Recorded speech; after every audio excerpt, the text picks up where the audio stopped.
लोगों को साफ। तो आज हम MHD 9 में जो खंड 1 है उसमें कहानी के सिद्धांत और स्वरूप के बारे में आलोचना करेंगे। कहानी या कथा, जिसे अंग्रेजी में स्टोरी कहा जाता है, उसके विभिन्न रूपों के बारे में हम आलोचना करेंगे। पहले तो हमें कथा और आख्यान का अर्थ जानना होगा। कथा और आख्यान अगर कह दिया जाए या फिर अंग्रेजी में उसे स्टोरी कह दिया जाए या उड़िया में हम लोग गड़पा बोल देते हैं, तो ये एक तरह से तो पर्यायवाची शब्द ही है। पर कथा जो है संस्कृत की कथ धातु से बना है, जिसका अर्थ है कथन या वर्णन करना, और आख्या में जो है ख्या धातु है, जिसका अर्थ है व्याख्या करना या वर्णन करना ही होता है। तो अति प्रसिद्ध अर्थ में ही यह प्रकृत होता है। तो कथा के अगर हम इतिहास पर विचार करते हैं तो कथा मौखिक रूप में कितनी प्राचीन है इसका कोई इतिहास उपलब्ध नहीं है, क्योंकि जब हम सुनते हैं बचपन में भी दादा दादी अपने बच्चों को कहानियां सुनाते हैं, तो वो भी कथा के का ही एक रूप है, वो मौखिक कथा का रूप है। अत्यंत प्राचीन परंपरा रही है यह तो हमारी। तो इसका अनुमान इस बात से किया जा सकता है कि आज भी जो है मनुष्य की सहज और जन्मजात प्रवृत्ति जुड़ी हुई है जो कथा के साथ। जैसे पुराणों की कथा हो या फिर जो है तिलस्मी अय्यारी कथा हो या फिर जासूसी कथा हो, तो कथा का मूल उद्देश्य क्या होता है? कोई भी कथा हो, पहले हमें इस पर विचार करना होगा। कथा पहले मनोरंजन करने का ही काम करती थी। जैसे हम उपन्यास भी लिखा जाता था या कहानी भी लिखी जाती थी, तो पहले स्तर की कहानी और बाद की जो कहानियां थी उसमें अंतर क्या आया? अनुमान अगर करेंगे तो मनोरंजन ही का ही काम करती थी कहानियां जो पहले लिखी जाती थी, पर धीरे धीरे उसका उपयोग उपदेश देने के या जो है मूल्यों की अभिव्यक्ति के लिए किया जाने लगा। वैदिक काल से ही कथा का उपयोग होता जा रहा था। कथा को उपदेश का माध्यम बनाने का एक सबसे बढ़िया उदाहरण था पंडित विष्णु शर्मा द्वारा रचित पंचतंत्र जो कहानी थी, जिसकी रचना पहली शताब्दी ईस्वी के आसपास हुई थी। तो पंचतंत्र की रचना में क्या थी? एक राजा के जड़ बुद्धि और मूर्ख राजकुमारों की राजनीति व्यवहार नीति की शिक्षा देने के लिए की गई थी पंचतंत्र की रचना। यह भी कथाओं का संकलन है। तो कथा का जो पहले मौखिक रूप था, फिर बाद में लिखित रूप हुआ। लिखित कथा की परंपरा का आरंभ कब हुआ इसका भी कोई निश्चित प्रमाण हमारे पास उपलब्ध नहीं है। मौखिक का तो नहीं है, पर लिखित का भी उपलब्ध नहीं है। जैसे हम वेद, उपनिषद या पुराण, स्मृति परंपरा में हम आगे आते हैं ना धीरे धीरे, तो उनमें आई कथाएं कहने सुनने की परंपरा में ही आई। जिस तरह से महाभारत की कथा हो या रामायण की कथा हो, तो हम कैसे जाने कि ये कथा हुई थी या स्टोरी हुई थी बोलकर? किसी ने कहा होगा, जब ही तो वह कथा बनी। तो वाल्मीकि की रामायण भी कदाचित इसी परंपरा में आई होगी, क्योंकि लवकुश द्वारा उस समय राजा राम के दरबार में कथा सुनाई गई थी, उल्लेख मिलता है। लवकुश ने जो है रामायण कथा कही थी। संभवतः महाभारत की पहली लिखित कथा या आख्यान है ये। तो महाभारत के बारे में अगर हम देखते हैं, संभवतः महाभारत पहली लिखित कथा या आख्यान है बोलकर माना गया, क्योंकि महाभारत का रचना काल जो है ईसा पूर्व 800 से 100 के बीच जो है माना जाता है। तो इसका पहला पाठ जो है जय महाभारत का ईसा पूर्व 800 में, और दूसरा पाठ भारत जय भारत जो है, और तीसरा पाठ बन गया महाभारत। तो महाभारत रचना की गई। फिर आख्यान की जो फिर बृहत कथा आती है। बृहत कथा के बारे में कहा गया कि प्रथमतः भगवान शिव ने पार्वती को यह कथा सुनाई थी, जिसे बड़कहा भी कहा जाता है। बड़कहा या बृहत कथा, जिसे शिव जी ने पार्वती को सुनाई थी। तो इस कथा में 7 लाख श्लोक में पैशाची प्राकृत भाषा में लिखित रूप दिया गया बड़ कथा में। और उसके बाद राजा सातवाहन ने इसके नष्ट होने से बचे रहे 1 लाख श्लोकों का अनुवाद अपनी भाषा में, राजा सातवाहन की भाषा थी, संभवतः संस्कृत में ही उन्होंने अनुवाद कराया होगा, जिसके संस्कृत और प्राकृत में कई अनुवाद मिलते हैं। तो आख्यान की प्राचीन अवधारणा क्या थी? जैसा कि पहले हम कहते हैं कि कथा और आख्यान अपने मूल अर्थ में एक दूसरे से अभिन्न है। आख्यान शब्द का अर्थ होता है जो है व्याख्या करना या कथा निवेदन आदि। तो इसके बाद कथा की जो नई परंपरा, नई अवधारणा हुई है, वह कथा के उदाहरण के रूप में सुबंधु की वासबद्धता, बाणभट्ट की कादंबरी और दंडी की जो है 10 कुमार चरित्र और बाणभट्ट के हर्ष चरित्र को आख्यायिका कहा गया है। कथा की नई अवधारणा में, प्राचीन अवधारणा में तो विभिन्न रूप थे, जैसे मैंने कहा बड़ कथा या फिर महाभारत को हमने देखा लिखित रूप जो उत्पन्न हुआ, और प्राचीन परंपरा में पंचतंत्र भी आ जाता है, हितोपदेश भी आता है, कथा सरित सागर भी आता है। तो ये प्राचीन परंपरा में थी आख्यान या कहानी। पर नई परंपरा में हम देखते हैं, कहानी की नई परंपरा में बाणभट्ट के द्वारा लिखित हर्षचरित को आख्यायिका कहा गया और बाणभट्ट की कादंबरी को जो है कथा के रूप में हम ले सकते हैं। या फिर सुबंधु की वासबद्धता, तो सुबंधु की वासबद्धता, कादंबरी और हर्षचरित, 10 कुमार चरित और कथा रचना की भारतीय परंपरा का यहीं पर अवसान होता है। क्योंकि हम देखते हैं कथा और आख्यायिका एक दूसरे के पर्यायवाची शब्द है। प्राचीन साहित्य में इनका प्रयोग समान अर्थों में ही होता था, कथा और आख्यायिका का। आख्यान शब्द का अर्थ होता था कथन या निवेदन, पर कथा कहानी का प्रतिवचन या उत्तर है। विद्वानों के अनुसार आख्यान जो है वैदिक सुपर्ण और मैत्रावरुण आदि के संबंध कथा का ही नामांतर था। परंपरा में जो महाभारत आदि इतिहास ग्रंथ की आख्यान काव्य के रूप में माना गया, क्योंकि कथा में जो होता है 3 तत्व प्रधान होते हैं। याद रखना, कथा जो होगी ना, कोई भी स्टोरी हो, उसमें 3 तत्व प्रधान होंगे। आजकल जैसे हम कहानी के 6 तत्व माने जाते हैं, पर 3 तत्व उसमें प्रधान होने चाहिए। एक तो देखो घटना का समूह,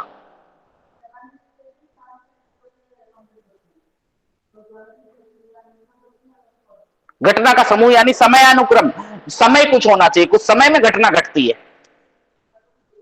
या फिर और फिर जो है दिक या स्पेस, जिस तरह से उसमें हम क्या संदेश देना चाहते हैं। और तीसरा जो है कौतूहल, कौतूहल घटना जो है आकस्मिक, संयोग या अप्रत्याशित होने के तत्व होते हैं। घटना उसमें तुम अप्रत्याशित घटना दिखा सकते हो, या फिर जो है कुछ हमारे जीवन की प्रमुख कार्य व्यापारों को दिखा सकते हो। घटनाओं को हम कुछ भी घटना ले सकते हैं, हमारे रोजमर्रा की जिंदगी से जुड़ी हो, पर कथा में घटनाओं की ही प्रमुखता होती है। जीवन के जो सामान्य कार्य व्यापार गुण होते हैं, कथा जो भी होगी उसमें प्रमुख तत्व घटना ही होता है, और जो विभिन्न कार्यकलाप होते हैं जीवन से जुड़े हुए वो गुण हैं। घटनाएं समय के साथ गुथी हुई रहती है, इसीलिए तो समयानुक्रम कथा का एक तत्व, और समय का एक ऐतिहासिक क्रम होता है जो घड़ी की टिक टिक या कैलेंडर की पृष्ठों द्वारा निर्धारित होता है। तो इसी तरह काल की तरह जो है दिक या स्पेस की कथा भी जरूरी होती है। जैसे घटनाएं दिक में ही घटित हो सकती है, हाँ, घटनाएं यानी कोई समय में ही, अनुभव की सीमा में ही घटनाएं घटती है। कथा या दिक जो है मानव अनुभव की सीमाओं को स्वीकार नहीं करता है। तो बच्चों की कथाओं में हमारी पृथ्वी के जाने पहचाने स्थान की ही नहीं, अनजानी जगहों की भी, यहाँ तक कि ब्रह्मांड के कल्पित लोक की भी घटना स्थल के रूप में आते हैं। जो भी कथा तुम लिखोगे देखना, उसको तुम हमारे यहाँ के आसपास की घटना के बारे में घटना दिखाना है बोलकर नहीं, हमें कथा दिखानी है बोलकर नहीं है। तुम जस्ट कल्पना, आप जो है उसको कल्पना के द्वारा भी दिखा सकते हो। कोई भी जगह की उसे कहा गया दिक। और कथा के लिए जरूरी है कि कथा में कौतूहल पैदा करना चाहिए, करने वाली हो, क्योंकि उनमें आकस्मिक या अप्रत्याशित होने के साथ साथ नवीनता भी उपेक्षित होती है। कौतूहल बनाए रखने के लिए जरूरी है। मौखिक रूप से कथा कितनी प्राचीन है इसका कोई इतिहास उपलब्ध नहीं है। हमने देखा कि मौखिक रूप से कहानी कहां से चली आ रही है, इसके इतिहास के बारे में अगर पता करें तो वह बहुत मुश्किल होगा। हमारे पास कोई प्रमाण नहीं है। यह अत्यंत प्राचीन है। इसका अनुमान इस बात से किया जा सकता है कि आज भी मनुष्य की सहज और जन्मजात प्रवृत्ति से जुड़ी हुई है कथा। शायद पहले कथा मनोरंजन के लिए लिखी जाती हो। आज भी देखा जाता है कि दादा दादी जो है मौखिक कथा सुनाते हैं तो बच्चों को नींद आ जाती है। हालांकि आज का जमाना तो कुछ ज्यादा ही आधुनिक हो गया, पर इससे पहले वाला जो युग था, आज से 20 वर्ष पहले की भी बात करें तो कथा और कहानी जो है मनोरंजन का साधन हुआ करती थी। आजकल तो मनोरंजन के और कई साधन उपलब्ध हो गए, पर धीरे धीरे इसका उपयोग मनोरंजन ही नहीं, उपदेश या मूल्यों की अभिव्यक्ति के लिए किया जाने लगा। उपदेश मूलक होना चाहिए, समाज को, मनुष्य को कोई संदेश देना होना चाहिए।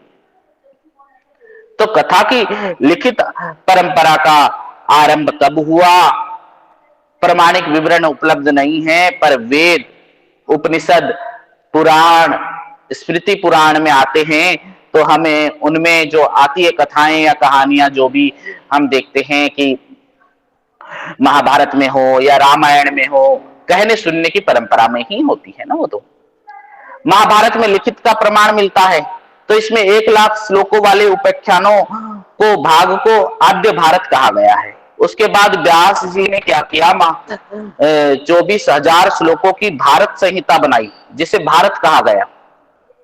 इस मनुष्य लोक में 1,00,000 श्लोकों का आद्य भारत प्रतिष्ठित है। इसे भी उग्र श्रवाजी ने नैमिषारण्य में मुनिवरों को सुनाया था। वस्तुतः महाभारत की रचना भी जो है श्रुति परंपरा में ही हुई है, पर उसके व्यापक प्रचार के लिए स्वयं उसके रचयिता महर्षि व्यास ने ही उसे लिखित रूप देने में श्री गणेश की सहायता की। व्यास जी ने कहा, गणेश जी ने लिखी। इसके बाद वह वाचन परंपरा की वस्तु बन गई। फिर जो है वाचन किया जाने लगा महाभारत का, फिर लिखित कथा श्रोताओं को सुनाई जाने लगी। इस प्रकार महाभारत के बाद जो स्टेप आया वो था बड़ कथा का, बृहत कथा का।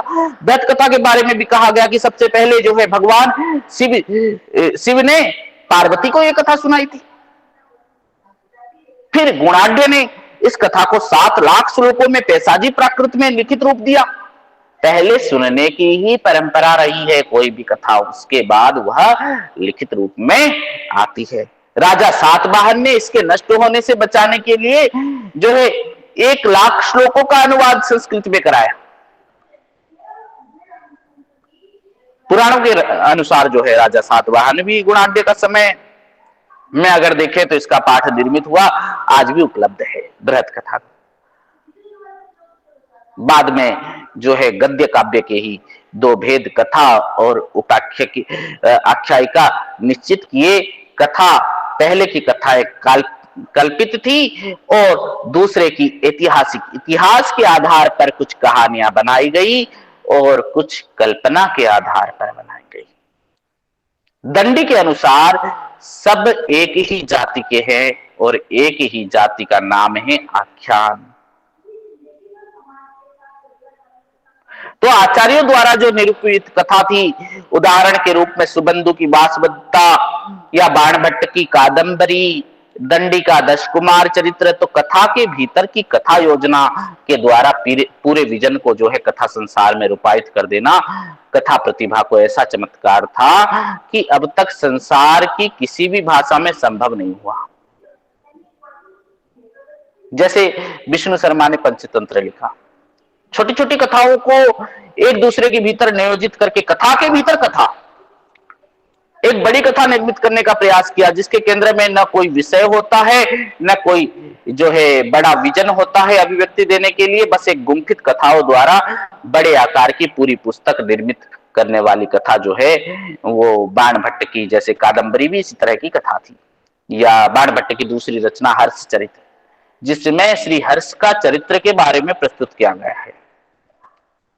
बाणभट्ट के बाद दंडी ने 10 कुमार चरित्र नामक पुस्तक में जो है कथा की रचना की, जिसमें राजकुमारों के अनुभव कथाएं वर्णित थे।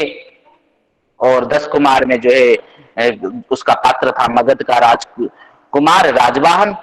पर ये कथाएं मिलकर एक सुसंबद्ध कथानक का निर्माण करती है। कोई भी कथा जो है एक सुसंबद्ध कथा का निर्माण करती है। कहा जाता है कि परस्पर भिन्न कथाओं को जोड़ने की दिशा में यह एक उल्लेखनीय प्रयास था कि यद्यपि कादंबरी की तुलना में यह नहीं ठहरता। 10वीं शताब्दी में धनपाल ने भी तिलक मंजरी के रूप में कादंबरी की परंपरा को जीवित करने का प्रयत्न किया था।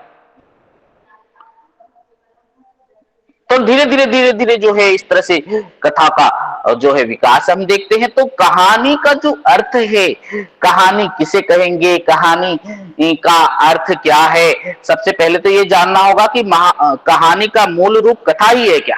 जो स्टोरी में अभी बताया आपको 10 कुमार चरित्र वाली, या महाभारत की या रामायण की या फिर बृहत कथा के बारे में, प्राकृत और अपभ्रंश में इसने कहा का रूप लिया। जैसे बृहत कहा, बड़ कहा, हम कह रहे थे ना कहा, उसका नाम है कहा, फिर कहा से कथा हो गया, किसी के द्वारा कहा गया, फिर जो है वो कहानी बन गई।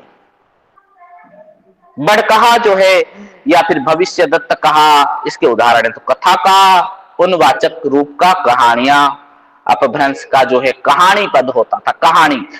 कहानी पद भी प्रचलित हुआ था, क्योंकि विद्यापति ने जो कीर्तिलता में उसे कहानी, पुरुष कहानी कहा गया है। इस प्रकार दूसरा पाठ भी प्राप्त होता है, सपुरुष कहानी कहूं। तो 14वीं शताब्दी में मैथिली में कहानी बोलकर विधा थी। आधुनिक विधा के रूप में अगर कहानी हम देखें तो भारत में प्राचीन काल से लेकर 19वीं शताब्दी तक, लगभग 19th सेंचुरी तक, तीसरे चरण तक, 19वीं शताब्दी के लगभग तीसरे चरण तक कथा का उपयोग प्रबंध, काव्य और नाटक के गौण तत्व के रूप में होता था। गद्य के जो है कथा रचने की परंपरा का आरंभ जो है, गद्य की कथा रचने का आरंभ जो है पहले विष्णु शर्मा ने पंचतंत्र से ही किया था। नहीं तो पहले जो है नाटक में गौण तत्व के रूप में हुआ करता था कथा या कहानी, या प्रबंध काव्य में गौण तत्व के रूप में हुआ करता था। पर बाद में यह जो है विष्णु शर्मा ने पंचतंत्र में इसे लिखित रूप बाद में मिला। सर्वप्रथम जो है फिर बाणभट्ट ने कादंबरी और हर्ष चरित्र के रूप में गद्य कथा में काव्य के पद पर प्रतिष्ठित किया गया। सुबंधु ने दंडी ने भी इस परंपरा को आगे बढ़ाया, पर उसके बाद यह परंपरा क्षीण हो गई। 19वीं शताब्दी में भारत में मुद्रण यंत्र प्रवेश कर लिया। फिर 19वीं शताब्दी में तो प्रवेश कर लेने के बाद कथा केवल बाल बुद्धि के, बाल विनोद यानी बच्चों के मनोरंजन के लिए नहीं, बल्कि पुस्तक का रूप ग्रहण करने लग गई। वरन वह लेखक के विचारों, भावों और नैतिक बोध के अभिव्यक्ति का साधन बनने लग गई। कथा इन्हीं रूपों से हिंदी में उपन्यास और कहानी का विकास हुआ। इसी तरह से जब कहानी का बोलने का मौखिक रूप फिर लिखित रूप धारण कर लिया, लिखित रूप फिर जो है वह जिस तरह से मुद्रण यंत्र की सुलभता के कारण जो है फिर किताब बन गई, तो उसके लिए जो है उपन्यास और कहानी का विकास होता है। तो आधुनिक विधा के रूप में कहानी पद कैसा है का 19वीं सदी में जो है अंतिम वर्ष में हम देखते हैं कि सरस्वती पत्रिका जो महावीर प्रसाद द्विवेदी जी निकालते थे, उसमें प्रकाशन सरस्वती पत्रिका में छोटी छोटी कथाएं प्रकाशित होती थी। और उस समय पत्रिका को भी चाहिए थी स्टोरी, तो यह पत्रिका की आंतरिक आवश्यकता थी। और अंग्रेजी में लोकप्रिय हो चुकी शॉर्ट स्टोरी का प्रभाव था। अंग्रेजी में शॉर्ट स्टोरी पहले लिखी जाती थी, तो हमारी तो सरस्वती हिंदी पत्रिका थी, तो हिंदी पत्रिका में भी कुछ ऐसा निकलना चाहिए। तो शॉर्ट स्टोरी जब हम देखते हैं सरस्वती के पहले अंक में प्रकाशित किशोरी लाल गोस्वामी जी की जिस रचना को हम मानते हैं शॉर्ट स्टोरी में, पहली रचना जब निकली थी इंदुमती किशोरी लाल गोस्वामी की, उस समय 1928 या 29 के टाइम, 28-29 के समय में ही शुक्ल जी ने और अन्य आलोचकों ने भी कहानी या कहा में उसमें गोस्वामी जी ने आख्यायिका कहा था। और उस संभवतः उस समय श्याम सुंदर दास ने अंग्रेजी की शॉर्ट स्टोरी विधा के लिए हिंदी में आख्यायिका शब्द का प्रयोग किया था। श्याम सुंदर दास जी ने उस समय, जो इंग्लिश में शॉर्ट स्टोरी कहा जाता है, तो इस टाइप का हम हिंदी में भी लिखेंगे तो उसे क्या नाम दिया जाएगा? तो श्याम सुंदर दास ने कहा कि इसे आख्यायिका ही कहेंगे। तो जनवरी 1900 में सरस्वती के प्रथम अंक में ही संपादक मंडल में श्याम सुंदर दास सम्मिलित थे और जो है इंदुमती आख्यायिका के नाम से प्रकाशित हुई थी उस समय, किशोरी लाल गोस्वामी के द्वारा लिखी गई इंदुमती। तो महावीर प्रसाद द्विवेदी जी ने फिर 1903 में इसका संपादक भार संभाला, नियुक्त हुए।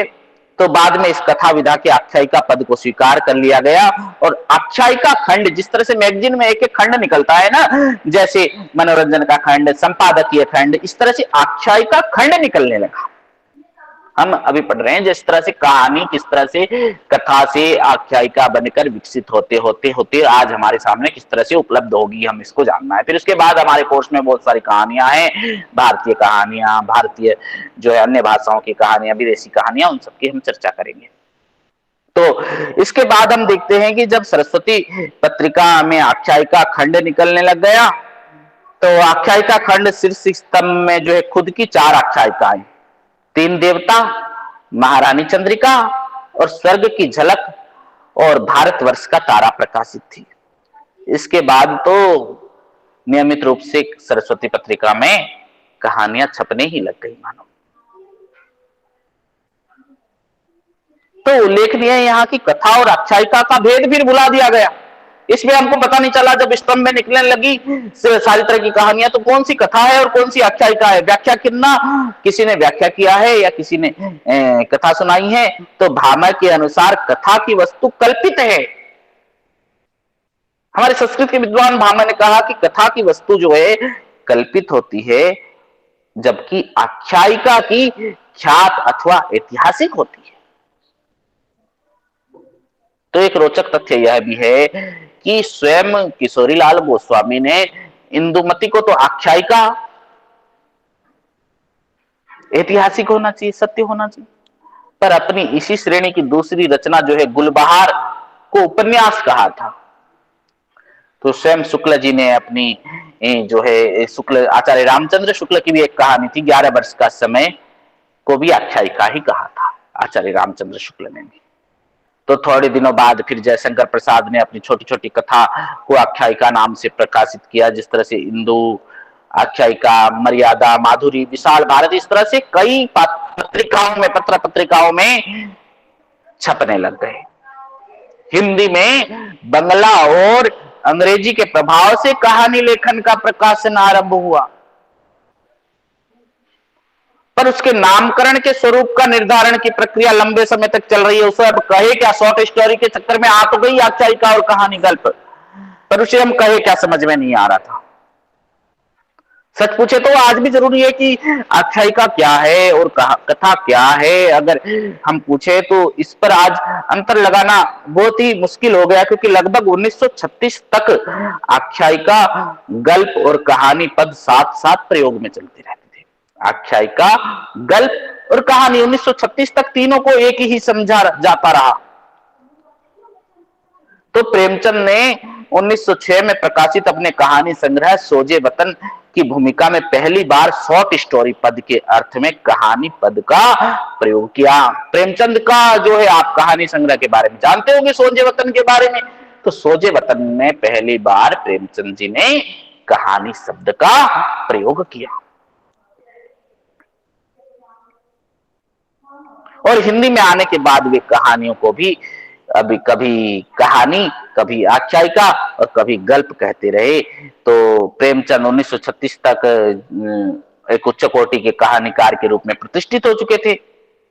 कहानी के रूप में उनकी एक अवधारणा कहीं ऊंचे मुकाम तक पहुंच चुकी थी। तो मानसरोवर जो उनके कहानी संग्रह था, करीब 300 से अधिक कहानियां लिखी थी प्रेमचंद ने।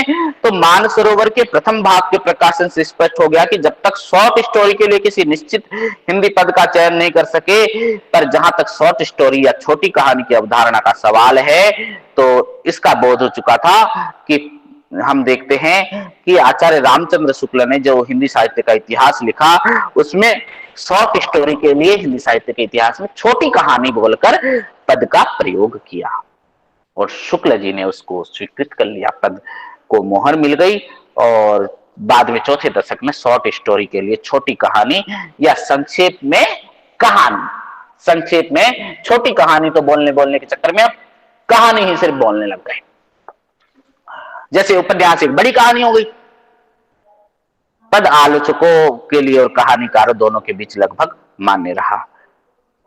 तो अंग्रेजी की जो शॉर्ट स्टोरी थी और हमारी हिंदी की जो कहानी, दोनों के बीच संबंध क्या था? क्योंकि अंग्रेजी के प्रभाव से ही हिंदी में शॉर्ट स्टोरी आती है। क्योंकि हम देख सकते हैं कि किस प्रकार अपभ्रंश का जो कहानी शब्द था, बृहद कथा, भविष्यत कहा, किसी ने कहा, फिर वो कथा, फिर कहानी बन गई, कहानी से कहनी, कथनी, कहानी, इस तरह से बना। उसी तरह से हम देख सकते हैं कि 19वीं सदी में 7वें दशक में हिंदी की जो कहानी पद में बड़े गुपचुप तरीके से उपन्यास का रूप ले लिया। तो फिर कहानी का आकार कैसा होता है?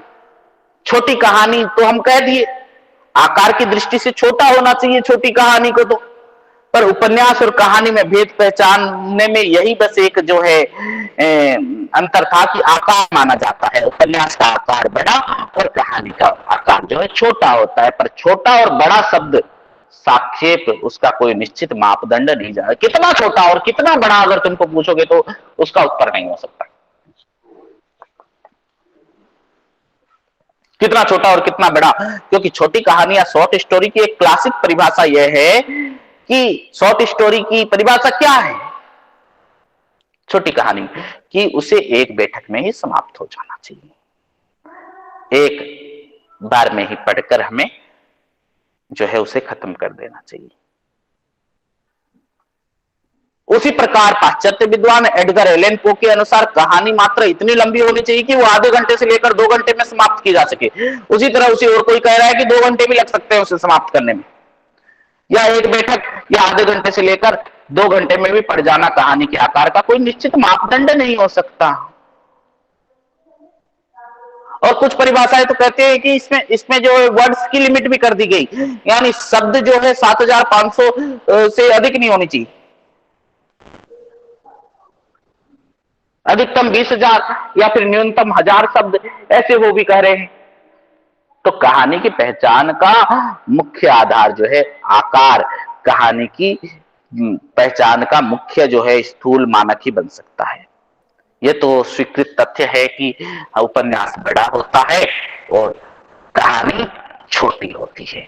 तो कहानी और उपन्यास में अंतर क्या होना चाहिए? फिर दोनों का संबंध मानव जीवन की सच्चाइयों से है, संवेदनाओं से होता है। अंतर यहाँ के उपन्यास में मानव जीवन की या मानव जीवन की सच्चाइयों को, संवेदनाओं का एक विजन और समाहार होता है। वहां कहानी में सिर्फ जीवन की एक सच्चाई या संवेदना बिंदु पर केंद्रित होती है, किसी एक महत्वपूर्ण बिंदु पर चर्चा किया जाता है। वही कहानी का उद्देश्य के संबंध में हम देखते हैं कि मनोरंजन के साथ साथ उपदेश मूलक होना चाहिए। इसी तरह छोटी कहानी, शॉर्ट स्टोरी तो जर्मनी में भी छोटी कहानी हुई, फ्रांस में भी हुई, रूस में भी हुई, संयुक्त राज्य अमेरिका में भी हुई। तो हम जो छोटी कहानी के बारे में भी हम देखेंगे तो सन 1900 में सरस्वती में प्रकाशित हमारे अंग्रेजी की शॉर्ट स्टोरी की प्रेरणा से ही तो हमारी हिंदी में आख्यायिका नाम से जो है लघु आकार की कथाओं का प्रकाशन शुरू हुआ था। और इस प्रकार जो है पहली रचना हमने हिंदी की पहली कहानी कौन सी है? किशोरी लाल गोस्वामी की इंदुमती। किशोरी लाल गोस्वामी जी की इंदुमती जो है हिंदी की पहली कहानी हमने माना। अगले दशक में इस प्रकार से 1 दर्जन की जो है रचनाएं प्रकाशित हुई। आचार्य रामचंद्र शुक्ल की, जयशंकर प्रसाद की, प्रेमचंद ने 1908 में अपनी रचनाओं को फिर बाद में कहानी कहा। सोजे वतन में भी पहली बार कहानी नाम से कहा गया। तो इससे पहले गल्प और आख्यायिका शब्द ही प्रचलित थे। और आचार्य रामचंद्र शुक्ल ने अपने हिंदी साहित्य के इतिहास में शॉर्ट स्टोरी के लिए छोटी कहानी पद के प्रयोग पर ज्यादा जोर दिया। तो छोटी कहानी को किसी बने बनाए सांचे में ढली हुई परिभाषा से बांधना संभव नहीं है। एक विकासमान विधा है छोटी कहानी। छोटी कहानी पद में आकार की दृष्टि से तो तुम्हें छोटा उसका नाम है तो पता चल जा रहा है कि छोटे, पर छोटा और बड़ा शब्द सापेक्ष है, निश्चित मापदंड निर्धारित नहीं कर सकते हम उसके लिए। लघु कथा, कहानी या लंबी कहानी, उपन्यासिका, लघु उपन्यास, उपन्यास के बीच दूरी इतनी लचीली रखी जाती है कि जिसके बीच रेखाएं खींचना बहुत ही आवाजाही रही। छोटी कहानी कहते हैं, इसी तरह से लंबी कहानी भी कह सकते हैं हम किसी को, बड़ी कहानी भी कह सकते हैं। पर आकार कहानी की पहचान का एक बहुत स्थूल मानक ही बन सकता है। अंग्रेजी आलोचकों ने जिस तरह से शॉर्ट स्टोरी की पहचान ऐसी संक्षिप्त गद्य कथा के रूप में की गई जो नोवेल, एपिक और रोमांस जैसे बृहदाकार व्यापक फलक वाले कथा रूपों से भिन्न होती थी। शॉर्ट स्टोरी का उद्देश्य किसी एकल प्रभाव की सृष्टि करना होता था। उसमें कोई शॉर्ट स्टोरी में सिर्फ एक ही कथा, कोई एकल दृश्य, सिर्फ एक ही दृश्य या सीमित संख्या के पात्र होते थे। वह छोटी काल अवधि के लिए ही वह कथा लिखी जाती थी। कहानी में नए नए प्रयोग होते जा रहे हैं, आज भी हो रहे हैं ना। आज कई तरह की कहानियां लिखी जा रही है। आज की भी कहानी हम आगे के अध्याय में पढ़ेंगे, आगे क्लासेस में, कि किस तरह से कहानी कहां से शुरू होती है और कहां खत्म हो रही है। आज किस तरह की कहानी लिखी जा रही है। कहानी का जो नया रूप है नव्यतर होता है, आज वो नए से भी नया होते जा रहा है। संरचना की दृष्टि में चौथे दशक में हिंदी कहानी प्रौढ़ता पर पहुंच गई। चौथे दशक में, 19वीं शताब्दी के चौथे दशक में हिंदी कहानी प्रौढ़ बन गई थी, परिमार्जित रूप आ गया था उसका, जिसका श्रेय किसको जाता है? प्रेमचंद जी को, जैनेन्द्र के, उसके साथ साथ अज्ञे को भी जाता है। तो आधुनिक कहानी का उद्देश्य मनोरंजन या किसी नैतिक मूल्यों का प्रतिपादन नहीं रह गया है। आयरिश कहानी लेखक फ्रैंको कोनार का मानना है कि कहानियां सतह के नीचे छिपी आबादी समूह द्वारा प्रभुत्व संपन्न समुदाय को संबोधित करने का साधन है।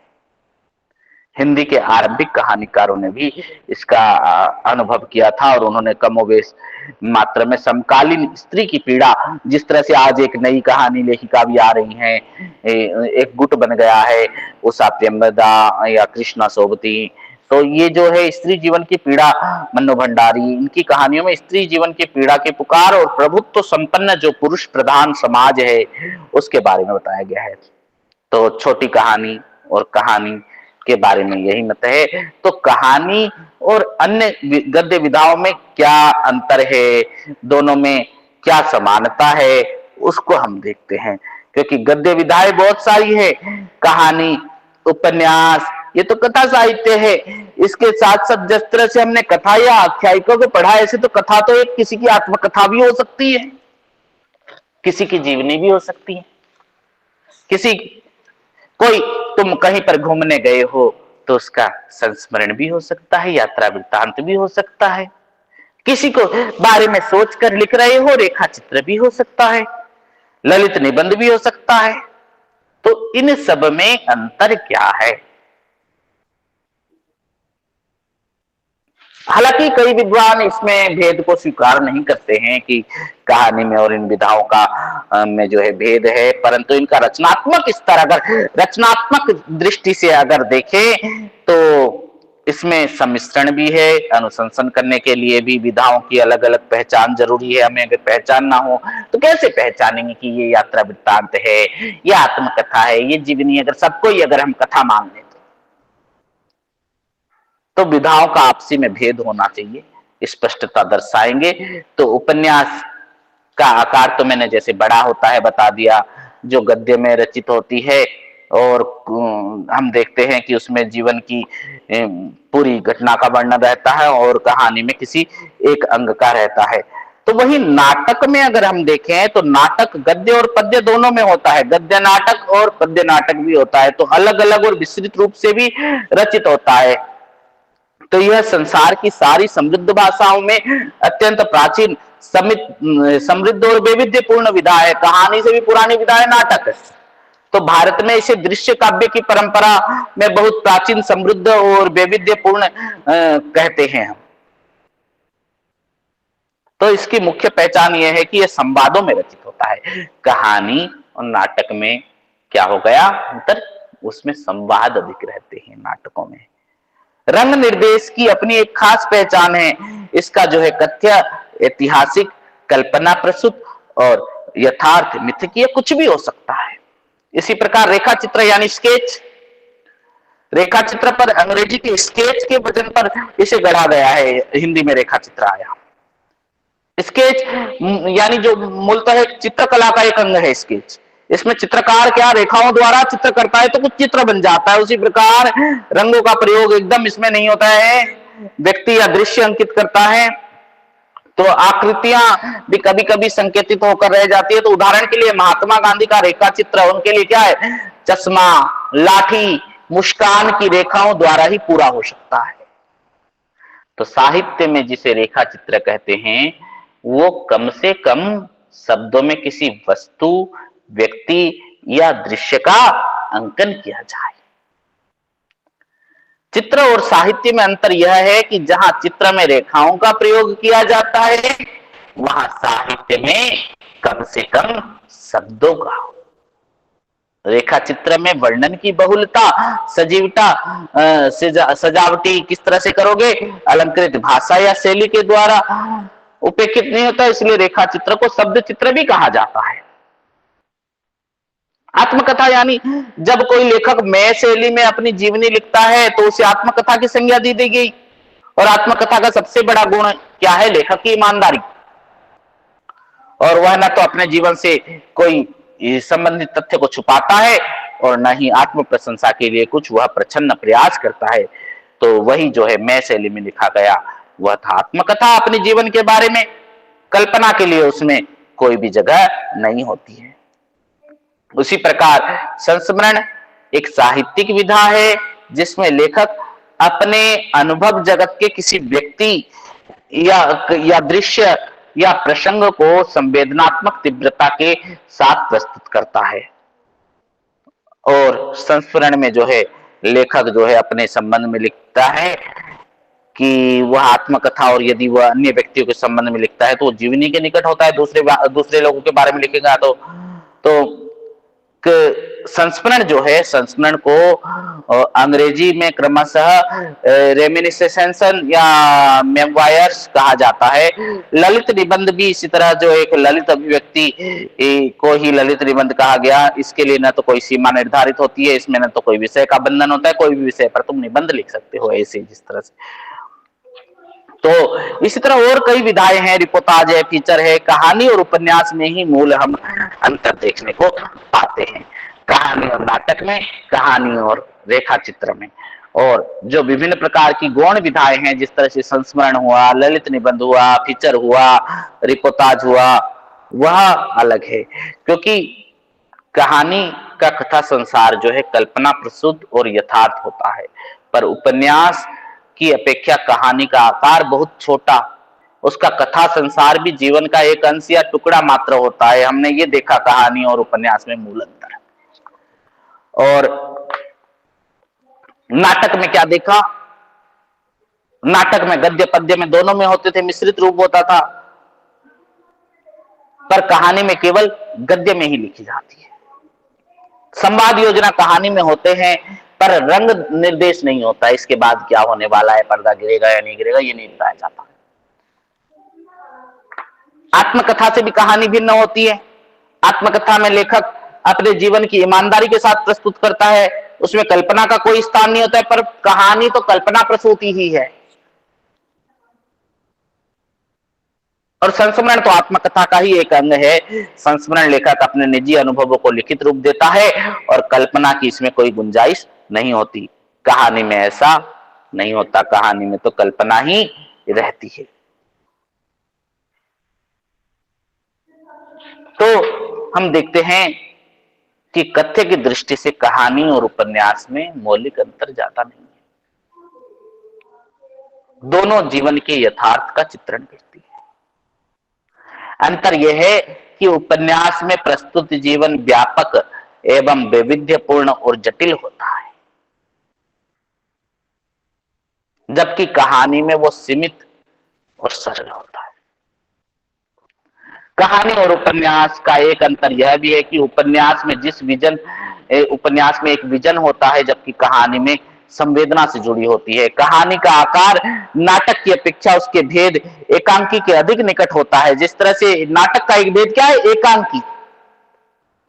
एकांकी संवादों में रचित होता है और उसमें बीच बीच में रंग निर्देश भी दिए जाते हैं। कहानी में भी संवादों का उपयोग तो किया जाता है और कभी कभी पूरी कहानी भी केवल संवादों में ही रचित होती है, पर कहानी में रंग निर्देश के स्थान पर कथक या नरेटर होता है। वेशभूषा, पात्र, परिवेश ये दिखाया जाता है कहानी। तो कहानी के बारे में हम देखते हैं आज हिंदी कहानी का उद्भव कैसे हुआ। हिंदी की पहली कहानी सरस्वती में छपी थी, मैंने बताया। हिंदी की पहली कहानी किशोरीलाल गोस्वामी की इंदुमती कहानी सरस्वती में प्रकाशित हो रही थी। और किस तरह से वह छपती हुई, कौन कौन से पत्रों में छपी, उसका मूल विषय क्या था, क्योंकि हमने हिंदी कहानी की परंपरा कहां से जोड़कर देखी, संस्कृत से। बृहत कथा, भविष्यत कथा, कादंबरी, तो 7वीं सदी तक ये परंपरा अविच्छिन्न दिखाई पड़ती है कहानी की। बाणभट्ट की कादंबरी और हर्षचरित ने संस्कृत गद्य कथा को एक नया रूप दिया था। उसके बाद दंडी ने अपना जो रचा 10 कुमार चरित्र द्वारा इस परंपरा को समृद्ध किया, पर बाणभट्ट और दंडी के बाद कथा रचना की वही परंपरा आगे नहीं बढ़ पाई। उसके बाद मध्यकाल में इस परंपरा का विकास प्राय क्षीण हो गया। 19वीं शताब्दी में राजनीतिक परिस्थितियों के फलस्वरूप 19वीं शताब्दी में कुछ राजनीतिक परिस्थिति ऐसी हुई कि उसके फलस्वरूप जो है खड़ी बोली, गद्य की भाषा और मुद्रण यंत्र की सुलभता के कारण कथा साहित्य के विकास के लिए गद्य और उसके साथ पाठक वर्ग का विकास हुआ। तो हिंदी गद्य और पाठक वर्ग के निर्माण में मुद्रण तकनीक का आगमन, शिक्षा का प्रचार प्रसार, अदालती भाषा के रूप में हिंदी की स्वीकृति, समकालीन ही आर्थिक स्थिति, हिंदी समाचार पत्रों का आगमन आदि की महत्वपूर्ण भूमिका रही है हिंदी कहानी के विकास में। जब कथा गद्य में लिखे जाने लगी तो वह श्रेय के साथ साथ पाठ्य होने लगी। कथा जो है गद्य के रूप में लिखे जाने लगी तो सिर्फ सुनने, पहले मैंने देखा कि कहानी सिर्फ सुनी जाती थी, पर बाद में हम देखते हैं कि वो श्रव्य का एक माध्यम बन गई, सुना जाने लगा। धीरे धीरे मुद्रण तकनीक के विकास के चलते पुस्तकें सस्ती और आसानी से उपलब्ध होने लगी, तो कथा अधिकतर पाठ्यतर हो चली।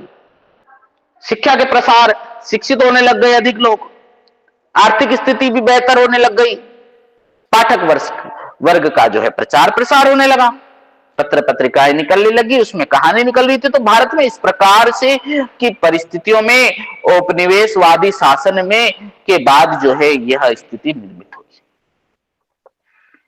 19वीं शताब्दी के आरंभ से लेकर लगभग आगामी 7 दशक तक हिंदी पाठक वर्ग के निर्माण की प्रक्रिया बहुत धीमी थी, और 8वें दशक के बाद अगर हम देखते हैं तो हिंदी साहित्य के इतिहास में नवजागरण का परिदृश्य उपस्थित हुआ, जिसके जनक थे भारतेंदु हरिश्चंद्र और उनके सहयोगी थे। और इस नवजागरण की सबसे महत्वपूर्ण परिघटना थी हिंदी में उपन्यास का उद्भव हुआ था। आधुनिक विधा के रूप में कहानी का आरंभ अभी नहीं हुआ था। बंगला में छोटे गल्प में का उदय और सरस्वती आदि पत्रिकाओं में प्रकाशन होती जो हिंदी कहानी के उद्भव विकास के गति मिली, और जनवरी 1900 में सरस्वती के प्रथम अंक में प्रकाशित हिंदी की पहली कहानी माने जाने वाली कहानी किशोरी लाल गोस्वामी के द्वारा लिखी गई इंदुमती इसी का परिणाम थी। उसके बाद वो आख्यायिका नाम से लगभग 1 दर्जन कहानियां लिखी गई और हिंदी की तत्कालीन साहित्य पत्रिकाओं में वह प्रकाशित हुई। तो बाण भट्ट की कादंबरी और हर्षचरित्र ने संस्कृत गद्य कथा को जो नया रूप दिया था, उसके बाद दंडी ने जो उसी परंपरा को आगे बढ़ाया, तो वो आगे आकर धीरे धीरे जो है संस्कृत को राज्याश्रय प्रदान करने वाले हिंदू राज्य जब समाप्त हो गए, कारण संस्कृत काव्य की परंपरा बहुत कमजोर हो गई। फिर संस्कृत के बाद फारसी केंद्रीय सत्ता में आ गई और काव्य रचना का माध्यम भी बनी, पर देश की आम जनता का लगाव न तो संस्कृत में था न फारसी में। इन्हीं परिस्थितियों में उत्तरी भारत की जो जन बोलियां थी वह साहित्य की भाषा बनी। उन्हें सूफियों और संत भक्तों का आश्रय मिला और काव्य रचना का अभूतपूर्ण विकास हुआ और विकास के मूल में जो था उत्तर भारत की जनता का लोकाश्रय था। पर गद्य के विकास में जिस राज्याश्रय की उपेक्षा होती है वो जन भाषाएं लगभग 750 वर्ष तक वंचित रही। फिर कितने साल के गैप तक देखो, फिर बाद में कहानी आती है। पहले कादंबरी, हर्षचरित्र, 10 कुमार चरित्र, तिलक मंजरी, ये सब आती, फिर बाद में जो है मुगलों के शासनकाल में पूरी तरह से लुप्त हो गई कथा साहित्य। 750 वर्ष तक वंचित रही, पर 18वीं सदी में ब्रज भाषा और खड़ी बोली में योग वशिष्ठ और बेताल, पंचविंशति और सिंहासन द्वापरिशंतिका तथा संस्कृत गद्य कथा पुस्तकों पर रूपांतरित हुए और उनका लोक में प्रचार भी बहुत हुआ। पर कोई मौलिक गद्य कथा पुस्तक ब्रज भाषा या हिंदी की दूसरी घटक भाषा में नहीं लिखी गई। कुछ कथा पुस्तकें जैसे 10 अवतार कथा, पद्म पुराण का भाषा अनुवाद, किस्सा चहार दरवेश का अनुवाद जैसे नौतरजे मुरस्सा, या फिर मुंशी इंसाअल्लाह खां की रानी केत की कहानी उपलब्ध होती है। तो 19वीं शताब्दी के उत्तरार्ध में ऐतिहासिक कारणों से जो है खड़ी बोली में आधार कर विकसित हिंदी गद्य का विकास हुआ और उसके साथ ही गद्य कथा भी नए अंदाज में प्रकट हुई और इसी ने उपन्यास और बाद में कहानी का भी रूप ग्रहण किया। तो हिंदी कहानी के उद्भव में जो परिस्थितियां थी, समकालीन आर्थिक परिस्थिति,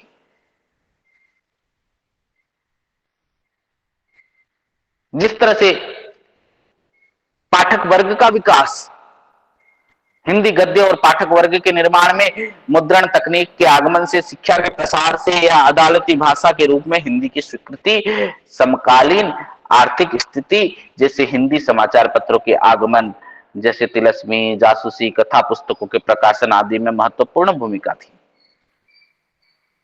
इस तरह से हिंदी गद्य का विकास हुआ। हिंदी गद्य के विकास में मुद्रण यंत्र की क्या भूमिका रही, अगर हम देखें तो जब उपलब्ध सूचनाओं के अनुसार 1667 ईस्वी में प्रकाशित अथनासी किरचरी वर्ष चाइना लिस्ट लिपि में मुद्रित हुई थी और इसी बीच जो है सुल्तस का बाइबल का हिंदी अनुवाद जो है हाल से छपा था।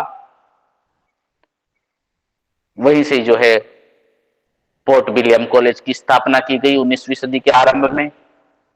उसके जो अंग्रेजी पदाधिकारी को हिंदुस्तानी और हिंदी की शिक्षा देने की योजना का आरंभ हुआ। उसके लिए पुस्तकों की जरूरत पड़ी। बाद में प्राथमिक स्कूलों में जो है पाठ्यक्रम के लिए उपयोगी ज्ञान की पुस्तक उपलब्ध कराने के लिए स्कूल बुक सोसाइटी की स्थापना हुई। पोर्ट विलियम कॉलेज में यद्यपि हिंदी की उपेक्षा हिंदुस्तानी या उर्दू को वरीयता मिलती थी, पर हिंदुस्तानी की पुस्तकें देवनागरी में ही मुद्रित होती थी। तो कॉलेज के पाठ्यक्रम की पुस्तकें जो प्रिंटिंग की जाती थी, गिलक्राइस्ट का हिंदुस्तानी प्रेस तो था, पर निजी नागरिक मुद्रणालयों से भी सहायता ली जाती थी। जो प्राइवेट टाइपिस्ट होते थे उनसे या प्रेस वालों से सहायता ली जाती थी। इस प्रकार पोर्ट विलियम कॉलेज से नागरिक मुद्रण को बहुत प्रोत्साहन मिला। और स्कूल बुक सोसाइटी से के लिए जो छपने वाली पुस्तकों में भी जो है मुद्रण से भी नागरिक मुद्रण के प्रसार में बल मिला। और इस तरह से फिर पाठक वर्ग शिक्षित भी हो गया था, शिक्षित हो रहा था तो पढ़ रहे थे बहुत से लोग, और फिर समाचार पत्रों में भी छपने लग गई कहानी। अब कहानी जो है पूरी तरह से अब सुदृढ़ हो गई, और उसका शिल्प और वस्तु किस तरह का है, उसकी भाषा कैसी होती है, की कहानी लिखी गई, कहानियों का वर्गीकरण और उसमें क्या क्या कमियां और कहानी की आलोचना के बारे में हम कल की क्लास में पढ़ेंगे। आज की क्लास MHD9 की इतनी ही। इसमें अगर आपको कुछ समझ में नहीं आया हो तो बोल सकते हो। जैसे मैंने जो पढ़ाया, आपको आवाज साफ आ रही थी?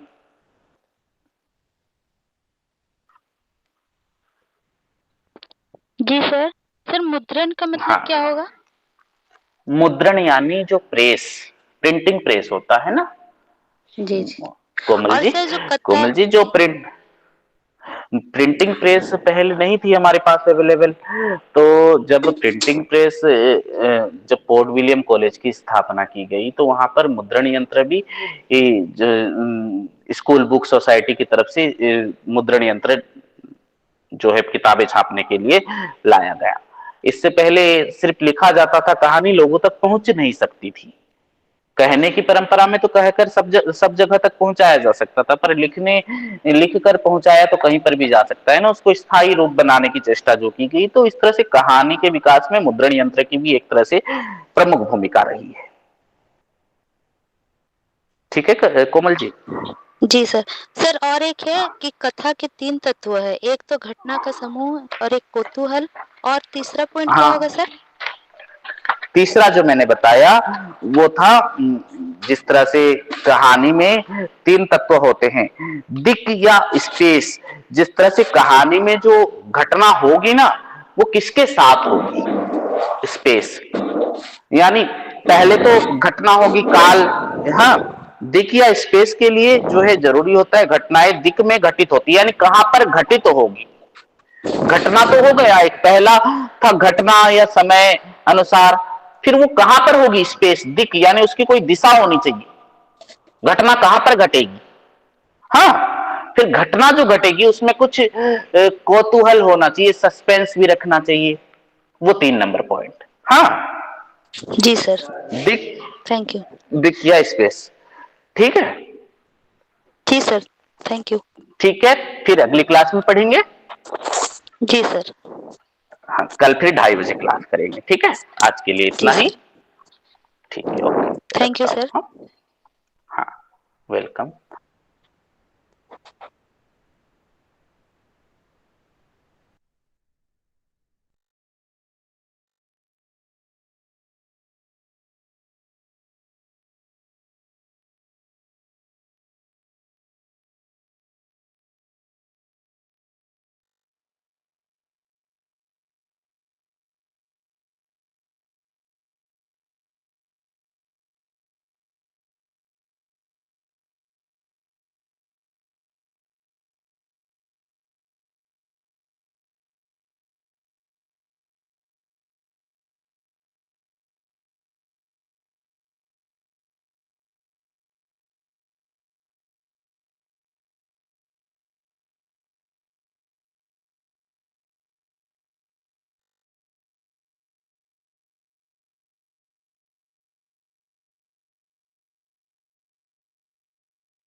क्लास खत्म हो गई है क्या?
हेलो।